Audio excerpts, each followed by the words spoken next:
I spent way too much time thinking about how I would be perceived and how I came across in the way I was acting or talking. I was so fixated on the way I spoke, the way I walked, the way I crossed my arms. I didn't cross my legs because I thought that that looked too feminine. The music I listened to, I really got into rap and trap music, thinking that that made me cool and made me look more masculine. I looked ridiculous, like trying to be someone I wasn't, and looking back now, it was so obvious that I was putting on a character, and in a way, like it's followed me all these years outside of school. I'm still conscious sometimes of how I sit and like how I talk and the tone of my voice. I knew I was gay from about 8 or so. I was really young and I just obviously kept it to myself for a while. I didn't tell anyone. I came out to my parents when I was 14, but I didn't come out to my siblings until like a year later, and then I just didn't tell any friends at all. I grew up in the outer eastern suburbs of Melbourne, where everyone at school, the guys were hyper masculine, and it was this culture of macho behavior, and the way guys bonded was through like harsh insults and this banter that was really intense. And even though I tried to fit in, I couldn't communicate back in that way with guys, and for that reason I kind of copped it a lot. Anyone that showed any kind of weakness, or they weren't into sports and they were into like different things that weren't as socially acceptable, were seen as targets in a way. So I wasn't into sports at all. I tried getting into sports countless times to fit in, but I just could not for the life of me get into sports. I just had no interest at all. I loved art, woodworking, I loved any other kind of activity. I was even into science more than I was sports. I was bullied a lot in school. There were a few really bitter boys that at any opportunity they would just have it at you. I was terrified that I would be outed. People would like talk about girls and then ask me about girls as well, and I just, because I knew I was gay, I just didn't say much. And even though I wanted to fit in, I just didn't play into that at all. I left the school and I moved to another school thinking that it would be better. Little did I know it was extremely religious and homophobic. As part of joining the school, I got a MacBook, so I was excited about that because I was really into gaming and Minecraft, and I think that kind of blinded me into going to the school. The teachers lived on the school grounds.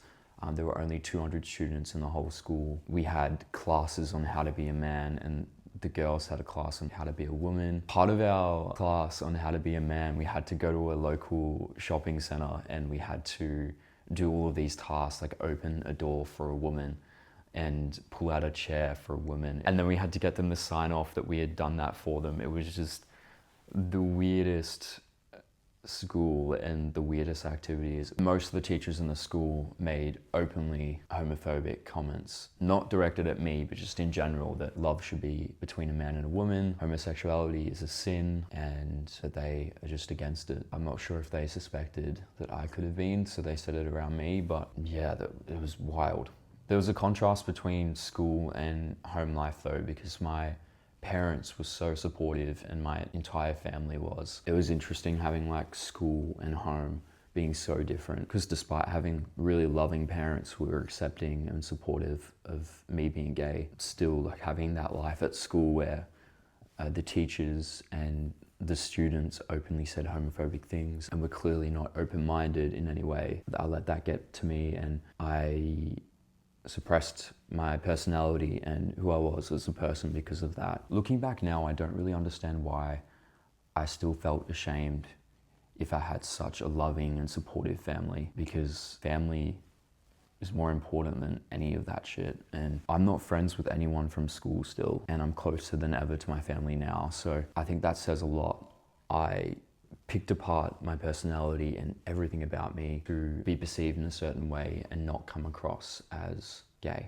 I would lower my voice all the time. Whenever I was at school talking to friends, I would constantly listen to myself talking, and it would make me cringe and I just couldn't handle it. I thought that I did look gay and that everyone around me knew I was. Most of them weren't saying it, but then some of them were. Guys would just come up to me randomly and ask if I was gay, and my stomach would drop and I'd be like, no, what the fuck? Why do you think I'm gay? And it would just crush me. I would also be super self-conscious about my body language. Even now, like I'm still the same because of it, even though I'm comfortable within myself now, or a lot more comfortable than I was. I have amazing friends now. Everyone around me is so supportive.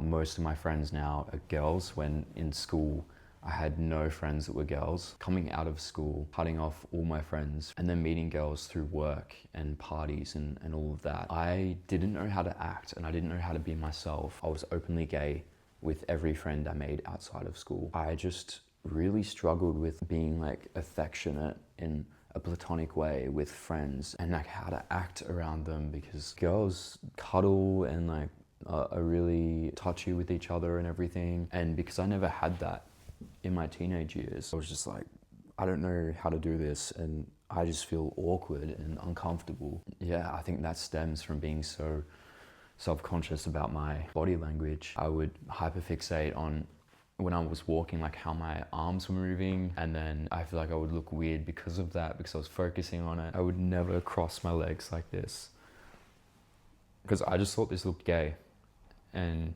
feminine. But it's so comfortable. I always sit like this or like this. It's just, this is boring. Why do you need to sit like this when you can sit like this? Standing as well, I would never stand like this. I would never like bend my knee like this when I was standing. Thought that would look gay or feminine. So I would always like try to stand like this, but then I would even get funny about like, where do I put my hands? How do I stand? I would get like self-conscious about this as well. Like, does this look feminine? I overthought everything like that. I didn't want to be perceived as soft in any way. It's sad because I think everyone needs to embrace both parts of themselves, and it's like a kind of like fluid thing. I just hate the labels of masculine and feminine being put onto personality traits and mannerisms. There's guys that have all the traits of a stereotypical gay man, but they're straight and they have girlfriends. So I think it's really shallow and narrow-minded for people to have that perspective, and that mindset ruined me growing up, and I feel like I didn't develop properly through my teenage years, and in ways I'm paying for that now. Luckily now I've surrounded myself with incredible people. I guess in ways I'm a lot stronger now because of that. There are people out there that are still, even after school, in that rut, or in their 20s and their 30s. Some people most of their life. It blows my mind that even these days that's still a thing. What really didn't help growing up as well is there was barely any representation on TV or in movies. There weren't any gay men that I could look up to and I related to or wanted to be growing up. It's interesting because everyone who's straight, you always see romantic straight relationships on TV and in movies, and most people around you were straight, and you just have something to model off of and to look up to, like how to flirt, like how to actually be in a relationship. Whereas with gay men, you don't have that. I couldn't even picture my future because I'd never seen it on screen, or I'd never seen it with anyone I knew who was gay. And I think that had a big impact on my identity. I didn't know like who I wanted to be or what kind of gay man I wanted to be and how to really love in that way. We are lucky these days. There's a lot of representation on TV and in movies. YouTube is great. As I was finishing school, I was about 17. We went on a family holiday to the Gold Coast, and I was really lost at the time. I had just left school and I didn't know what I wanted to do with myself. I was hanging out with this guy I was into, and I just saw the life that he had there and all his friends, and it was always warm there by the beach. It was beautiful, and I was just like, damn, I just want this. I want this lifestyle. And deep down, I thought that there was a chance of us like getting together in some way, and I would have denied completely at the time, but I think deep down, I was holding on to that. Anyway, I was like, I want to stay. So I ended up dropping everything in Melbourne and moving up there on a whim. I stayed in this random house with a family in their spare room. I met all of his friends and we were hanging out a lot. It got to a point where I just admitted my feelings to him and they weren't reciprocated at all. And so that kind of broke me, but that was really, I feel like that whole experience up there was really good for my development. I was working all these random jobs, working in a mechanic at one point, at a car wash, as a pool tiler, McDonald's, a bunch of things. I met another guy through a dating app, and that was my first relationship. And after a couple of months, we started living together because he also wasn't from the Gold Coast and he was in like a share house. So I just joined him and we lived together for almost a year, which to go through school not having any kind of relationship or experience with guys and dating and all of that, to just go straight to